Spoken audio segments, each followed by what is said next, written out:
भगवान श्री रामचंद्र जी की जय हो। आज हम लोग 166वें वीडियो से 166वें जो दोहा है श्री रामचरितमानस जी बालकांड में, उससे आगे बढ़ रहे हैं।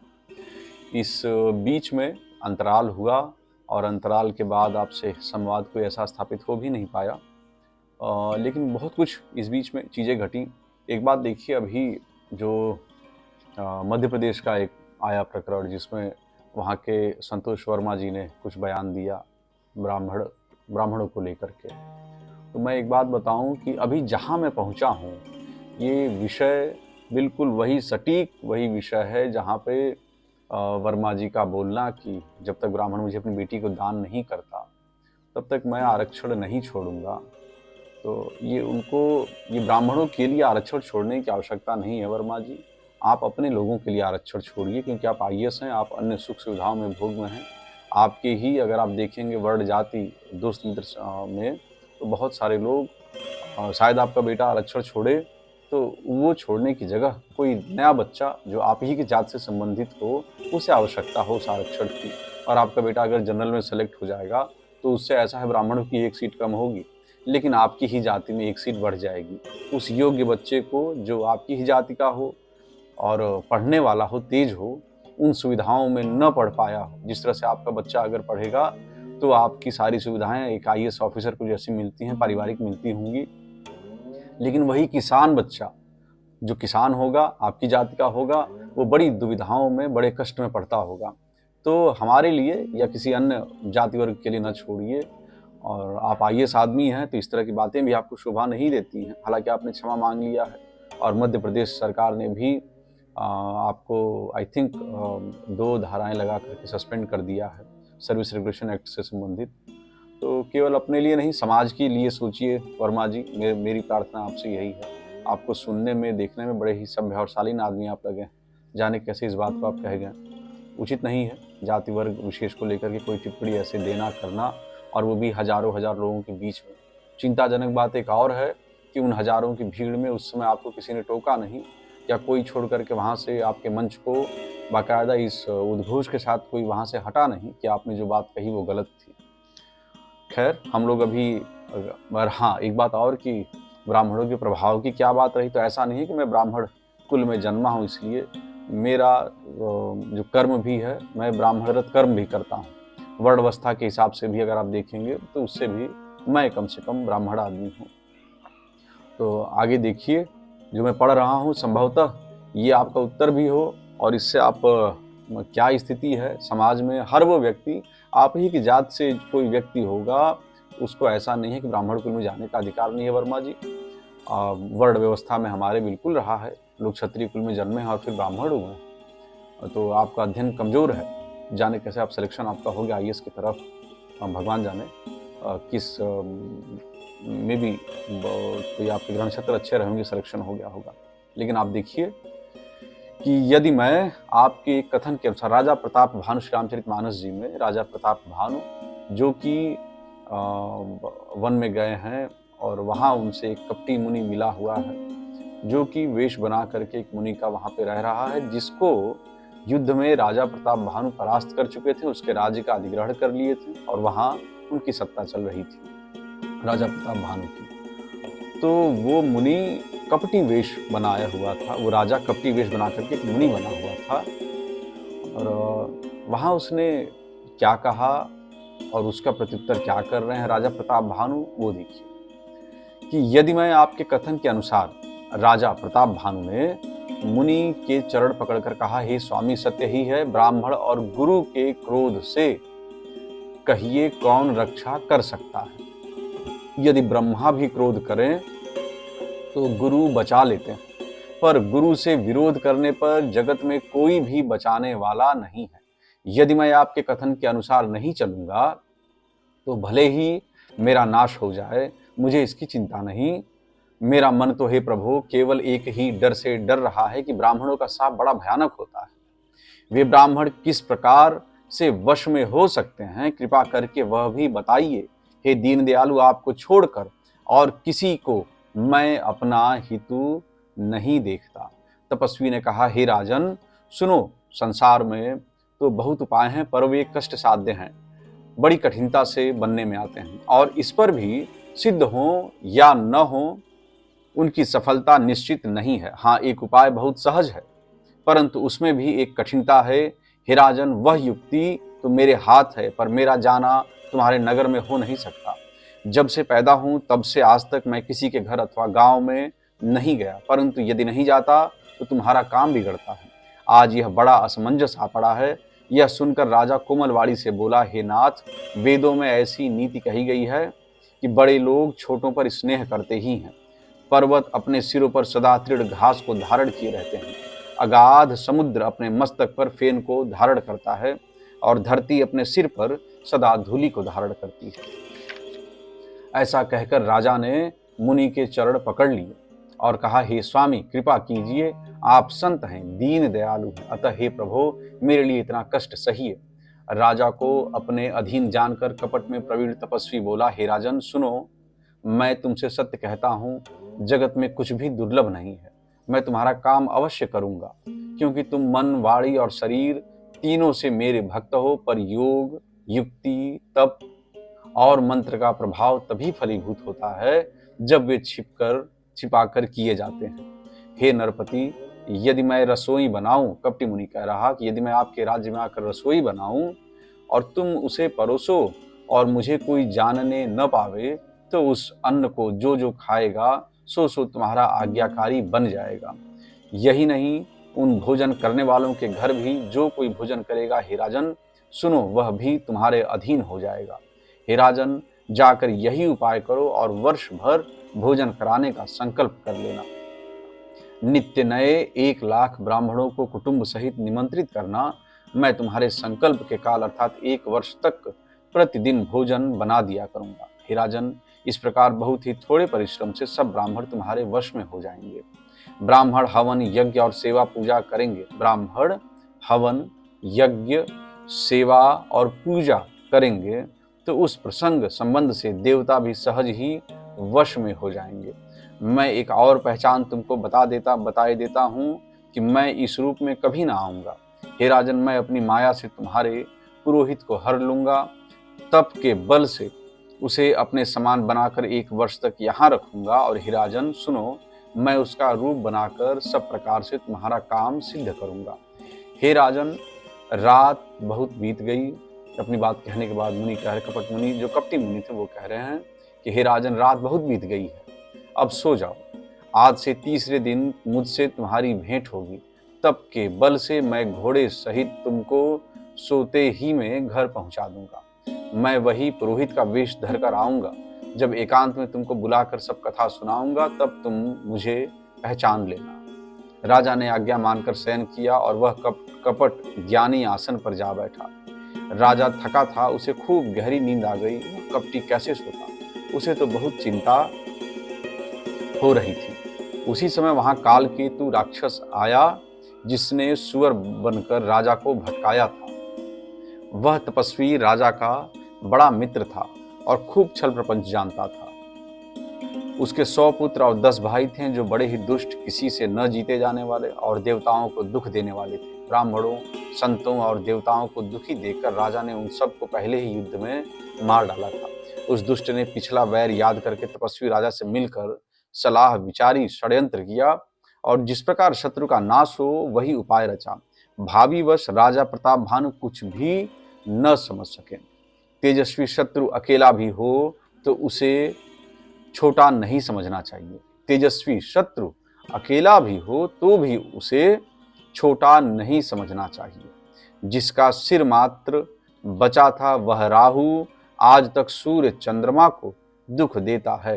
एक बात आप ध्यान से सुने कि तेजस्वी शत्रु, आपने अगर किसी जाति वर्ग विशेष को शत्रु मान लिया है, जैसे वर्मा जी की बात से मैं भी आहत हूँ, आइए संतोष वर्मा जी की बात से, और शायद इसीलिए एक बात कह रहा हूँ कि वर्मा जी आपने क्या लिखा पढ़ा है मुझे नहीं पता, लेकिन आप मेरे उपन्यास नेत्रा को पढ़िएगा।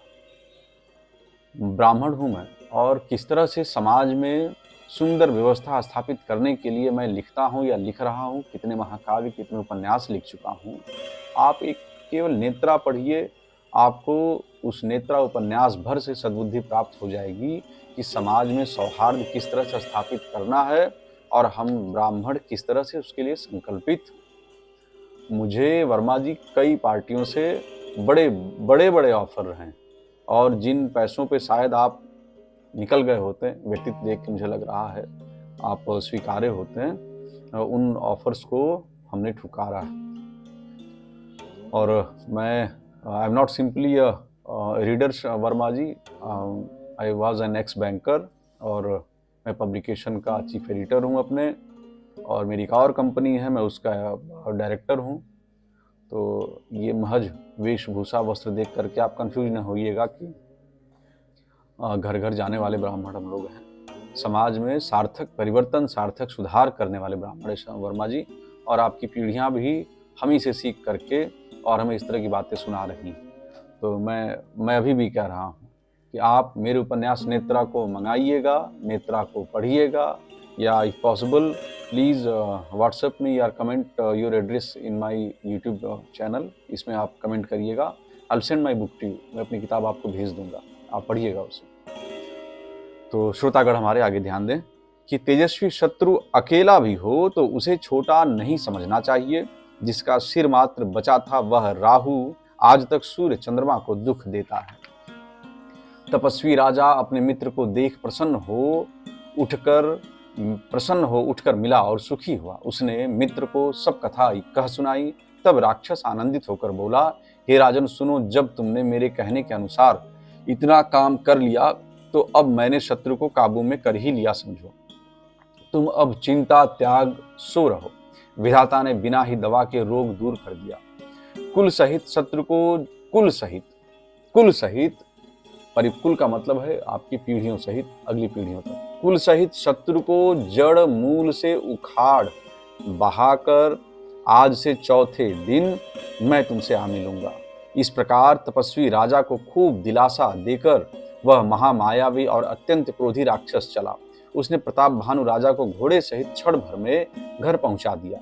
राजा को रानी के पास सुलाकर घोड़े को अच्छी तरह से घुड़साल में बांध दिया। फिर वह राजा के पुरोहित को उठा ले गया और माया से उसकी बुद्धि को भ्रम में डालकर उसने पहाड़ की खोह में ला रखा। वह आप पुरोहित का रूप बनाकर उसकी सुंदर सेज पर जा लेता। राजा सवेरा होने से पहले ही जागा और अपना घर देखकर उसने बड़ा आश्चर्य माना। मन में मुनि की महिमा का अनुमान करके वह धीरे से उठा जिसमें रानी न जान पावे। फिर उसी घोड़े पर चढ़कर वन को चला गया। नगर के किसी भी स्त्री पुरुष ने नहीं जाना। दोपहर बीत जाने पर राजा आया। घर घर उत्सव होने लगा और बधावा बजने लगा। जब राजा ने पुरोहित को देखा तब वह अपने उसी कार्य का स्मरण कर उसे आश्चर्य से देखने लगा। राजा को 3 दिन युग के समान बीते। उसकी बुद्धि कपटी मुनि के चरणों में लगी रही। निश्चित समय जानकर पुरोहित बना हुआ राक्षस आया और राजा के साथ की हुई गुप्त सलाह के अनुसार उसने अपने सब विचार उसे समझाकर कह दिए। संकेत के अनुसार गुरु को उस रूप में पहचान कर राजा प्रसन्न हुआ। भ्रमवश उसे चेत न रहा कि यह तापस मुनि है या काल केतु राक्षस। उसने तुरंत 1 लाख उत्तम ब्राह्मणों को कुटुंब सहित राजा प्रताप भानु ने 1 लाख ब्राह्मणों को कुटुंब सहित निमंत्रण दे दिया। पुरोहित जो था, जो कि काल केतु राक्षस बनकर के पुरोहित आया था, पुरोहित ने 6 रस और 4 प्रकार के भोजन जैसा कि वेदों में वर्णन है बनाए। उसने मायामयी रसोई तैयार की और इतने व्यंजन बनाए जिन्हें कोई गिन नहीं सकता। अनेक प्रकार के पशुओं का मांस पकाया और उसमें दुष्ट ने ब्राह्मणों का भी मांस मिला दिया। सब ब्राह्मणों को भोजन के लिए बुलाया और चरण धोकर आदर सहित बैठाया। ज्यों ही राजा परोसने लगा उसी काल केतु कृत आकाशवाणी हुई। जो पुरोहित का रूप बनाया था राक्षस काल केतु, वही आकाशवाणी के रूप में बोला, इस कारण कि ब्राह्मण जान जाए और ब्राह्मण श्राप देना जाए। उसी काल आकाशवाणी हुई, काल केतु कृत आकाशवाणी हुई, हे ब्राह्मणों उठ कर अपने घर जाओ, यह अन्न मत खाओ। इसके खाने में बड़ी हानि है। रसोई में ब्राह्मणों का मांस बना है। आकाशवाणी का विश्वास मानकर सब ब्राह्मण उठ खड़े हुए। राजा व्याकुल हो गया, परंतु उसकी बुद्धि मोह में भूली हुई थी। होनहारवश उसके मुंह से एक बात भी नहीं निकली। तब ब्राह्मण क्रोध सहित बोल उठे। उन्होंने कुछ भी विचार नहीं किया कि अरे मूर्ख राजा, तू जाकर परिवार सहित राक्षस हो। रे निक्षत्रिय, तूने तो परिवार सहित ब्राह्मणों को बुलाकर उन्हें नष्ट करना चाहा था। ईश्वर ने हमारे धर्म की रक्षा की, अब तू परिवार सहित नष्ट होगा। 1 वर्ष के भीतर तेरा यश नाश हो जाएगा, तेरे कुल में कोई पानी देने वाला तक न रहेगा। साफ सुनकर राजा भय के मारे अत्यंत व्याकुल हो गया। फिर सुंदर आकाशवाणी हुई, हे ब्राह्मणों, फिर सुंदर आकाशवाणी, ये देव आकाशवाणी, भगवान की आकाशवाणी हुई। पहले तो आकाशवाणी कालकेतु राक्षस की थी, जिसे सुनकर ब्राह्मणों ने विचार नहीं किया, जो कि करना चाहिए था। उन्होंने विचार नहीं किया, बिना विचारे श्राप दे दिया राजा प्रताप भानु को। अब सब कुछ नियंत्रित करने के लिए भगवान की आकाशवाणी क्या होती है, हे ब्राह्मणों, तुमने विचार कर श्राप नहीं दिया। विप्रहु श्राप विचारिन दीन्हा, तुलसीदास जी लिखते हैं, विप्रहु, विप्र लोगों, विप्रहु श्राप विचारिन दीन्हा, नहीं अपराध भूप कछु कीन्हा। राजा ने कोई अपराध नहीं किया है। चकित विप्र सब सुनी नभ बानी, भूप गयो जहां भोजन खानी। हे ब्राह्मणों, तुमने विचार कर शाप नहीं दिया है। राजा ने कुछ भी अपराध नहीं किया। आकाशवाणी सुनकर सब ब्राह्मण चकित हो गए। तब राजा वहां गया जहां भोजन बना था, तो देखा तो वहां न भोजन था, न रसोईया ब्राह्मण ही था। तब राजा मन में अपार चिंता करता हुआ लौटा। उसने ब्राह्मणों को सब वृत्तांत सुनाया और बड़ा ही भयभीत और व्याकुल होकर वह पृथ्वी पर गिर पड़ा। हे राजन, यद्यपि तुम्हारा दोष नहीं है तो भी होनहार नहीं मिटता। ब्राह्मण कह रहे हैं कि भूपति भावि मिटई नहीं, जदपि न दूषण तोर, किए अन्यथा होई नहीं, विप्र श्राप अति घोर। हे राजन, यद्यपि तुम्हारा दोष नहीं है तो भी होनहार नहीं मिटता। ब्राह्मणों का शाप बहुत ही भयानक होता है, यह किसी तरह भी टाले नहीं टल सकता। ऐसा कहकर सब ब्राह्मण चले गए। नगरवासियों ने जब यह समाचार पाया तो वे चिंता करने और विधाता को दोष देने लगे, जिसने हंस बनाते बनाते कौआ कर दिया। ऐसे पुण्यात्मा राजा को देवता बनाना चाहिए था, सो राक्षस बना दिया। पुरोहित को उसके घर पहुंचाकर असुर कालकेतु ने कपटी तपस्वी को खबर दी। उस दुष्ट ने जहां तहां पत्र भेजे, जिससे सब वैरी राजा सेना सजा सजाकर चढ़ दौड़े और उन्होंने डंका बजाकर नगर को घेर लिया। नित्य प्रति अनेक प्रकार से लड़ाइयां होने लगी। प्रताप भानु के सब योद्धा सूरवीरों की करनी करके रण में जूझ मरे। राजा भी भाई सहित खेत रहा। सत्यकेतु के कुल में कोई नहीं बचा। सत्यकेतु के कुल में कोई नहीं बचा। ब्राह्मणों का शाप झूठा कैसे हो सकता था। शत्रु को जीतकर नगर को फिर से बसाकर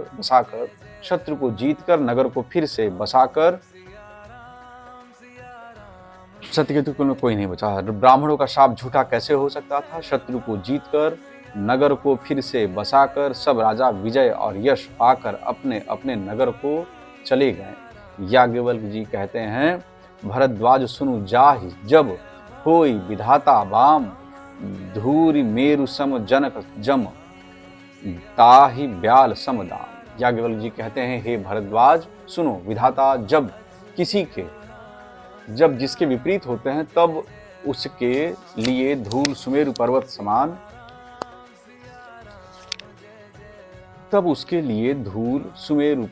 के समान भारी और कुचल डालने वाली, पिता यम के समान काल रूप और रस्सी सांप के समान काट खाने वाली हो जाती है। हे मुनि सुनो, समय पाकर वही राजा परिवार सहित रावण, समय पाकर वही राजा काल पाई मुनि सुन सोई राजा, भयउ निशाचर सहित समाजा, 10 सिर ताहि 20 भुजदंडा, रावण नाम वीर बरिबंडा।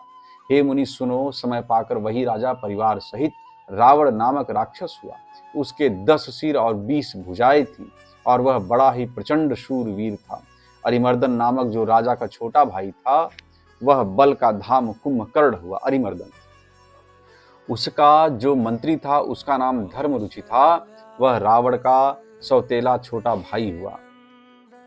उसका नाम विभीषण था, जिसे सारा जगत जानता था।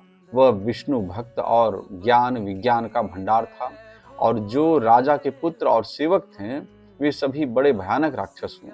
वे सब अनेकों जाति के मनमाना रूप धारण करने वाले दुष्ट, कुटिल, भयंकर, विवेक रहित, निर्दयी, हिंसक, पापी और संसार भर को दुख देने वाले हुए।